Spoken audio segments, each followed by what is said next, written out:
Hey there guys, I'm back. I haven't made a tutorial video in a while. In this video I'm going to run through 5 major things. One's going to be what mics and amps you should buy. 2 is going to be mic etiquette. 3 is going to be making a growl. 4 is going to be making a high growl. My pinky's like halfway up, just disregard that.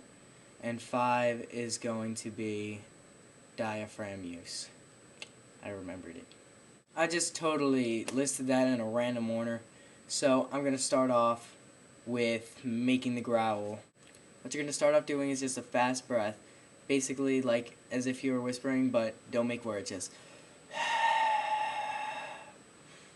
And that should probably, all your breath's going to come out in maybe 1 to 2 seconds. What you're going to do with that breath is you're going to make it into a sigh. Not like a stupid kid sigh, you know.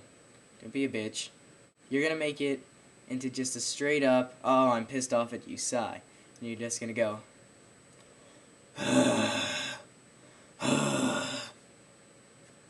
What I don't want you to do with this is force that sound out. When I teach people in person, I hear a lot of and both of those are wrong. Both of those, you are using your throat to purposefully make that sound. That sound should come out with you thinking about it alone. After you get that sigh down, that is the basis for all of your mid-range and low screams. Just that.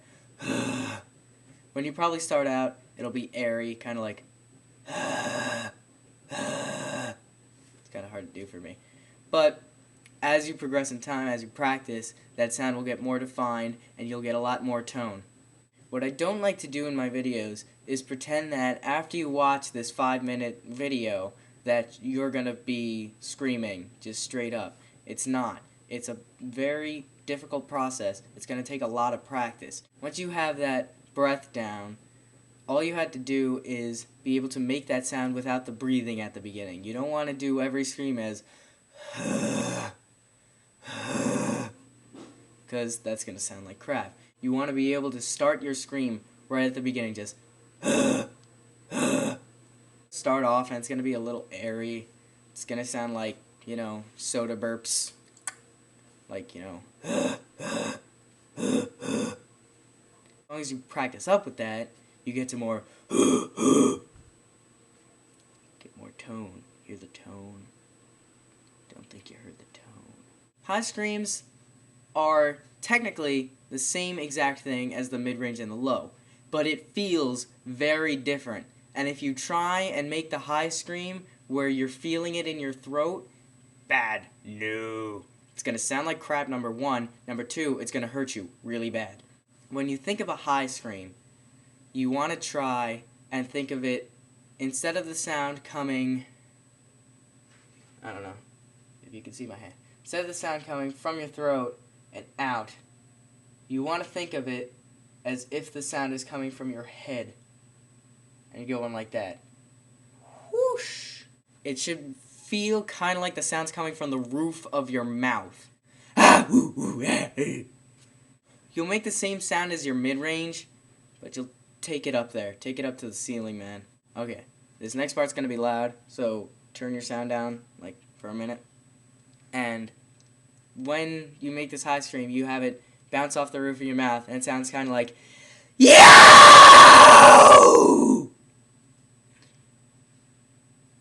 We're going to go straight from high screams to mic etiquette. Right now I have my trusty AKG WMS. It's wireless. It's not plugged in right now, so if I turn it on, nothing happens. But it's great mic, and I'll go over that later. But what I want to talk to you about is that, for the most part, people's lows and mid-ranges are not as high, as loud, as their highs.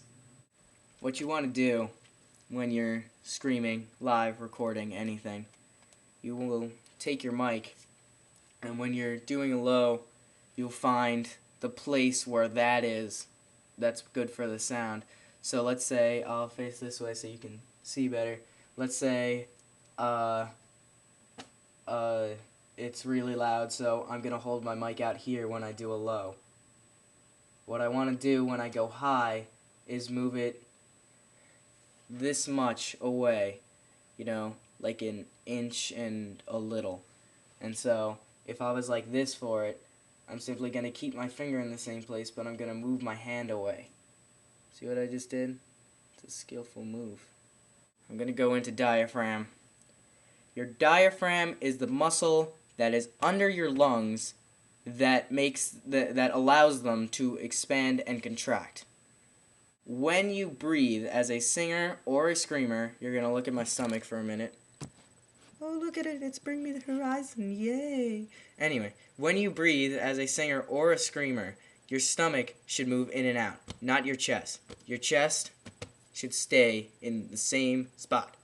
But your stomach, I'll just pull this in so you can see better. Your stomach, as you breathe in and as you breathe out,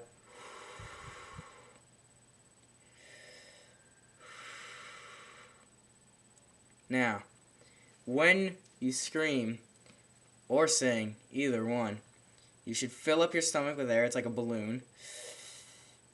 And then as you scream, as you sing, you should clench your stomach muscles. It's like flexing your abs. Want to get to a side view? More like...